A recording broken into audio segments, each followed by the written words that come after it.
Hello dear students, कैसे हैं आप लोग। आज क्लास 11 का एक खूबसूरत टॉपिक पढ़ने वाले हैं और बहुत ही आसान और बहुत ही जल्दी इसको हम कंप्लीट करेंगे।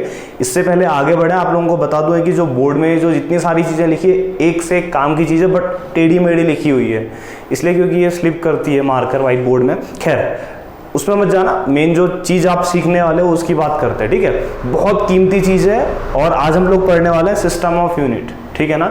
तो यूनिट सिस्टम आप लोगों को जल्दी से 5 मिनट के अंदर एकदम खत्म करा दूंगा और सारी चीज़ आप लोगों की क्लियर हो जाएगी, कुछ भी चीज़ छूटेगी नहीं और बहुत आसान है। और यहाँ से आप लोगों की फिजिक्स स्टार्ट हो गई है, ये लेके चलो।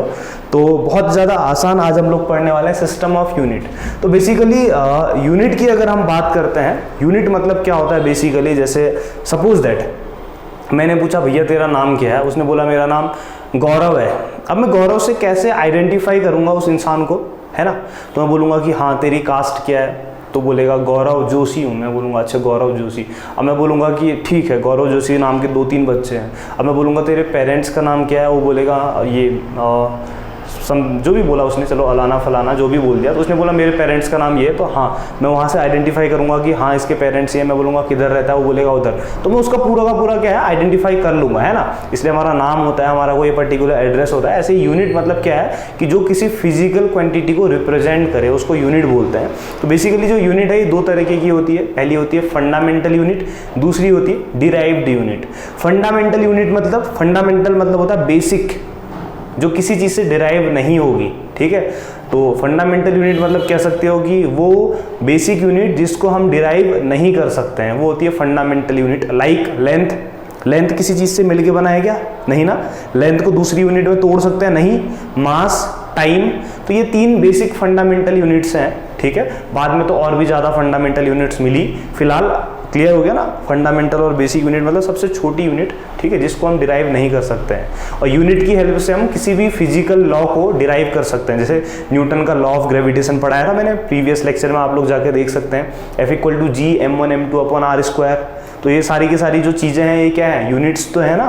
तो यूनिट्स से किसी भी कोई भी यूनिट फंडामेंटल हो चाहे डिराइव हो, उससे हम किसी भी फिजिकल लॉ को डिराइव कर सकते हैं। तो फंडामेंटल मतलब basic units. Like fundamental unit की अगर आपसे कोई पूछेगा क्या होती है, तो फंडामेंटल यूनिट हो सकती है लेंथ, मास, टाइम, ये फंडामेंटल हो गई, ठीक है। और भी होती है अभी फिलहाल लेंथ, मास, टाइम। अब कोई पूछेगा आप लोगों से डिराइव्ड यूनिट क्या होती है। डिराइव्ड जो फंडामेंटल से मिलके बनी होती है। जैसे बात करते हैं स्पीड की, तो स्पीड इक्वल टू कितना होता है बताओ, डिस्टेंस अपॉन टाइम। तो इसमें डिस्टेंस मतलब लेंथ भी आ रही है, टाइम भी आ रहा है ना। एक्सीलरेशन वेलोसिटी अपॉन टाइम, है ना। Force mass times acceleration. तो ये सारी की सारी डिराइव्ड यूनिट है जो दूसरी यूनिट से मिलके बनी होती है, ठीक है। क्लियर हो गया। अब हम लोग यूनिट जो है आप लोगों को बता दिया, बेसिकली लेंथ, मास, टाइम हो गई, ठीक है। क्लियर हो गया। अब बताओ जो लेंथ है ना, मैं क्या बोलूंगा कि लेंथ की यूनिट क्या होगी बताओ। लेंथ की यूनिट में मीटर बोलूं, सेंटीमीटर बोलूं, किलोमीटर बोलूं। तो बेसिकली अब मैं आप लोगों को बता रहा हूं सिस्टम ऑफ यूनिट। पहले के टाइम में जो अलग अलग कंट्रीज जब क्या करते थे, फिजिक्स में रिसर्च करती थी, तो अलग अलग यूनिट सिस्टम यूज किया करती थी। जैसे एक सिस्टम ऑफ यूनिट होता है, यूनिट को कैसे कैसे रिप्रेजेंट करते हैं, लेंथ, मास, टाइम की बात कर रहा हूँ, ठीक है ना। तो CGS सिस्टम होता है एक, ठीक है, यूनिट को रिप्रेजेंट करने के लिए। एक सिस्टम होता है FPS, एक होता है MKS, ठीक है। CGS सिस्टम क्या होता है, देखो मैंने 3 चीज बोली है, लेंथ, मास और टाइम। CGS मतलब होता है कि CGS ऐसा यूनिट सिस्टम है जहां हम लेंथ की यूनिट सेंटीमीटर लेते हैं, मास की यूनिट ग्राम लेते हैं, टाइम की यूनिट सेकंड लेते हैं, उसको बोलते हैं CGS सिस्टम। क्लियर हो गया बच्चों, ठीक है। दूसरा सिस्टम होता है FPS, ठीक है, इसको ब्रिटिश सिस्टम भी कहते हैं, ठीक है, क्योंकि ब्रिटिश इंजीनियरिंग में इसका यूज किया जाता है। तो दूसरा यूनिट सिस्टम है FPS। यहां लेंथ की यूनिट लेंगे बच्चों फुट, अभी भी लेता है ना, मकान की हाइट, दरवाजों की हाइट फुट बोलते हैं। दूसरा मास की यूनिट जो लेता है ये लेता है पाउंड। ब्रिटिश सिस्टम में मास को क्या लेता है, पाउंड।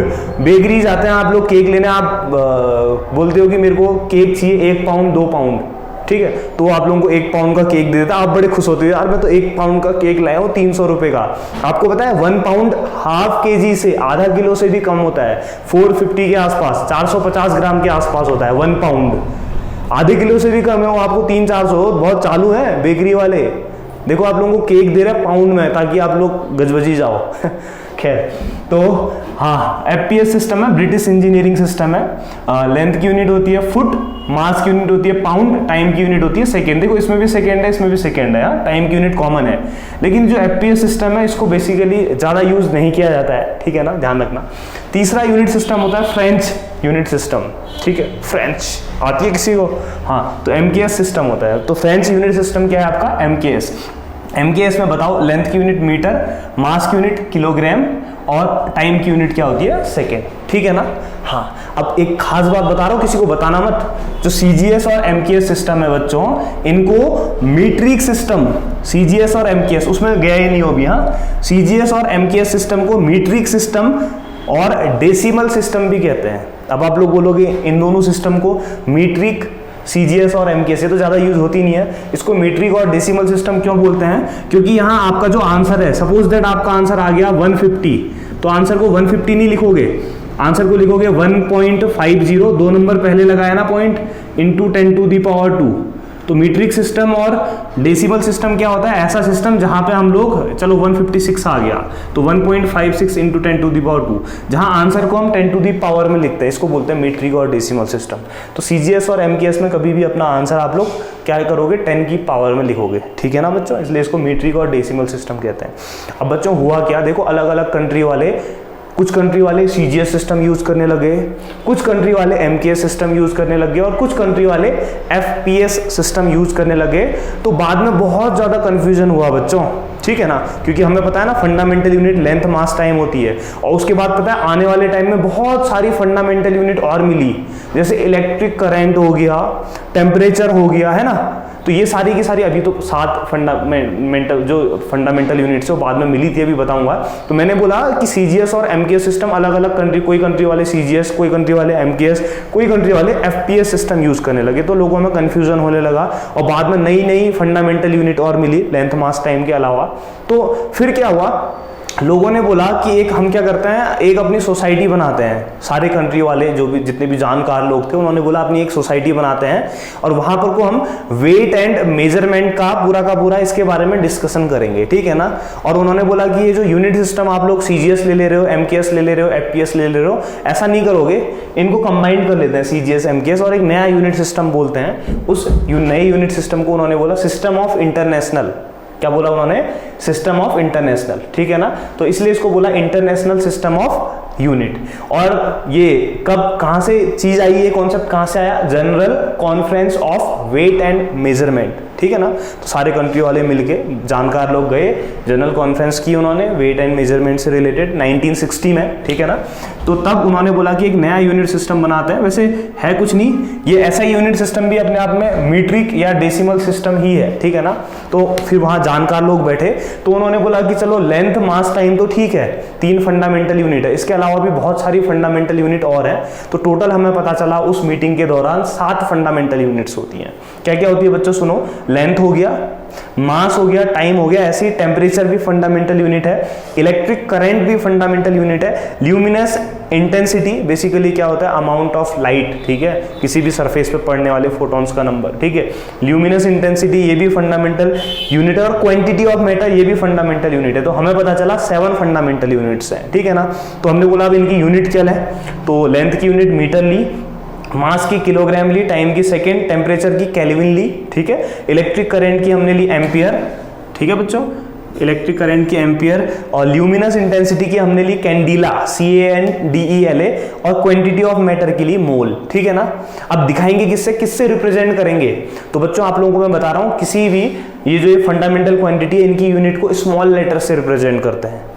लेकिन खास बात कान खोल के सुनना कि जिस यूनिट में किसी साइंटिस्ट का नाम आता है उसको कैपिटल से दिखाओगे, ठीक है। देखो लेंथ की यूनिट मीटर को स्मॉल m से दिखाया, मास की यूनिट किलोग्राम स्मॉल kg, ठीक है, टाइम की सेकंड स्मॉल s से, लेकिन टेम्परेचर की केल्विन साइंटिस्ट है ना कैपिटल K से दिखाया, इलेक्ट्रिक करंट की एम्पियर साइंटिस्ट है कैपिटल A से दिखाया, ल्यूमिनस इंटेंसिटी की कैंडिला को CD से दिखाते हैं और क्वांटिटी ऑफ मैटर की यूनिट मोल होती है, इसको MOL से दिखाते हैं। ठीक है, इसमें केल्विन और एम्पियर को कैपिटल से दिखाते हैं, बाकी सारे के सारे स्मॉल है। 7 फंडामेंटल यूनिट हो गया ना। उसके बाद क्या है कि सब लोग अपने घर गए, चाय वाय पी के नाश्ता वास्ता किया उन्होंने, ठीक है, मजे से। हाँ, उसके बाद क्या हुआ कि एक टाइम बाद फिर उन्होंने कहा यार कि ये 7 फंडामेंटल यूनिट के अलावा भी 2 यूनिट और हैं जो भी फंडामेंटली हैं, जैसे प्लेन एंगल और सॉलिड एंगल। प्लेन एंगल क्या होता है, किसी भी सर्कल की आर्क से उस सर्कल के सेंटर पे बनने वाला एंगल, ये होता है प्लेन एंगल।